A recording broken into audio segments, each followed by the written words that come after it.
Hi, Jonathan York by Financial Partners, looking at investment markets. Another big step in the Biden administration plan as the infrastructure bill has just been passed by the Senate. This is around $1 trillion and now will be sent down to the House.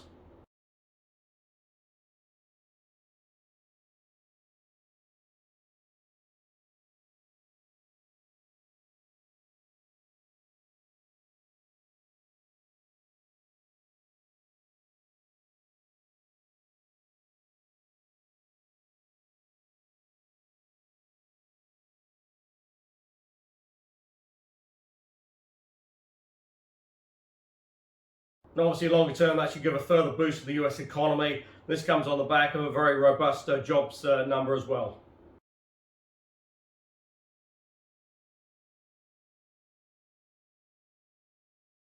So the jobs number for July came in at 943,000. That was versus an estimate of around 788,000.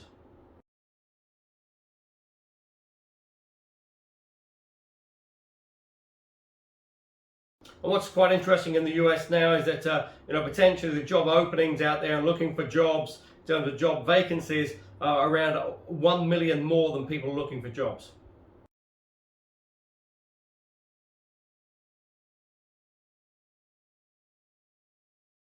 So now obviously the big sort of debate is now whether this will lead the Fed to sort of move and start to talk about sort of certainly reducing that sort of tapering, and then obviously the move after that is a first sort of rate increase.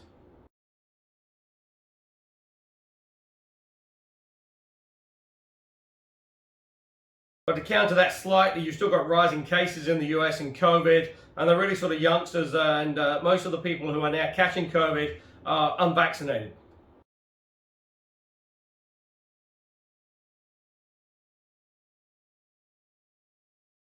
They are accounting for around 95% of the COVID cases coming through the US health system now.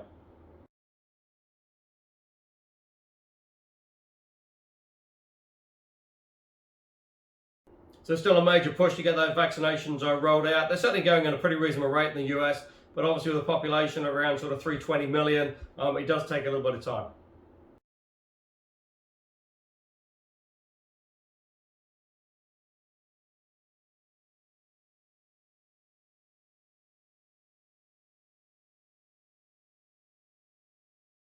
And obviously the big worry is now with sort of coming in the sort of back to school phase in sort of early September. Just going to be interesting how many sort of new cases come through as that younger generation gets back into school and sort of mixing with people.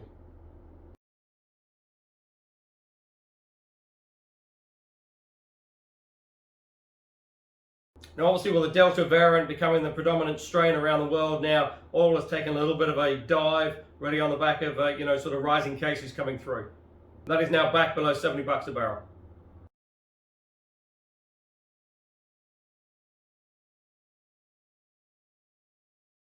UK still pushing its vaccine rollout, and the economy is sort of moving along at a pretty reasonable rate. But again, it's going to be a big test as sort of schools go back in early September.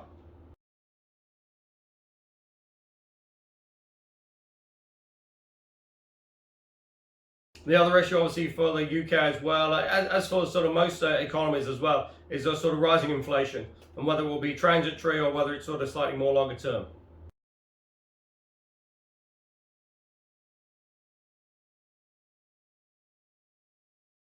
Europe not only having to deal with sort of COVID and sort of rising social unrest in terms of sort of potential COVID passports for sort of sporting events and cafes and restaurants, etc.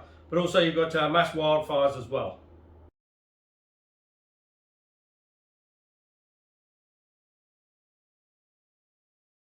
Now the fires obviously being driven by sort of extremely high temperatures, high winds.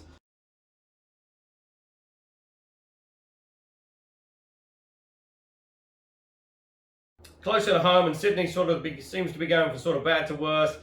Cases now are sort of mid sort of 250s. Couple of days are above 300 new cases a day. And again, the main issue appears to be that you've got maybe sort of 50 or 60 of these people out in the community spreading the disease because either they don't believe in COVID or they don't believe they should be locked down.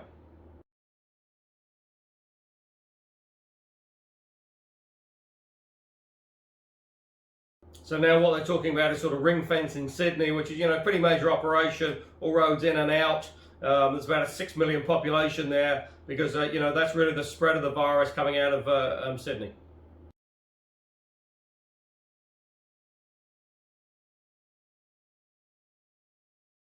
Because really authorities need to get on top of it. Again, the sort of mass rollout and sort of vaccinations, that's sort of helping stem a little bit, but it's still this sort of non-compliance with the lockdown that's really the root of the cause of the spread of the virus.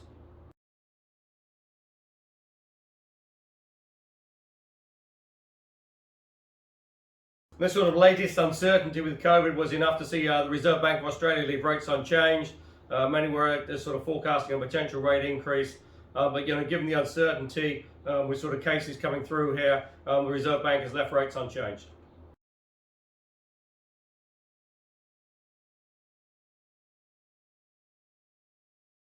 Now, will that be a similar case in New Zealand? We've got the Reserve Bank of New Zealand meeting next week. Again, we've had a sort of a potential scare at one of the ports here in New Zealand in Tauranga. There was a ship that came in that ironically had come from Australia, where there was an active case of COVID that was on the ship. That sort of docked and was in port for around 3 or 4 days. Around 94 workers from the port were actually on the vessel at the time when potentially there was COVID cases.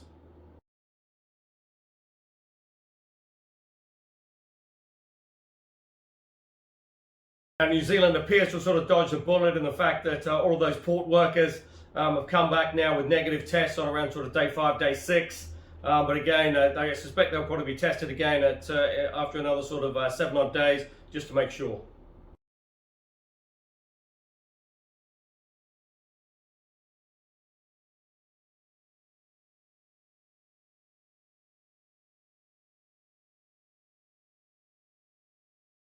So again, with sort of COVID uncertainty, certainly in Australia and potentially still in New Zealand here, will that be enough to see the Reserve Bank leave rates unchanged?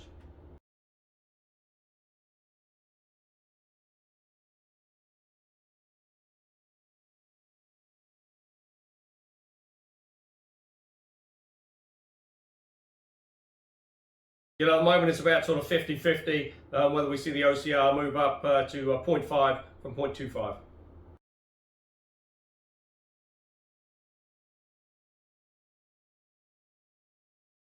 Now, while that's not likely to do much to sort of term deposit rates in this low interest rate environment, for those investors out there who are looking for income, there are plenty of alternatives available. And if you're interested in seeing what is available, go to the website www.bayfinancialpartners.co.nz for lots of interesting articles, and we look forward to speaking to you soon.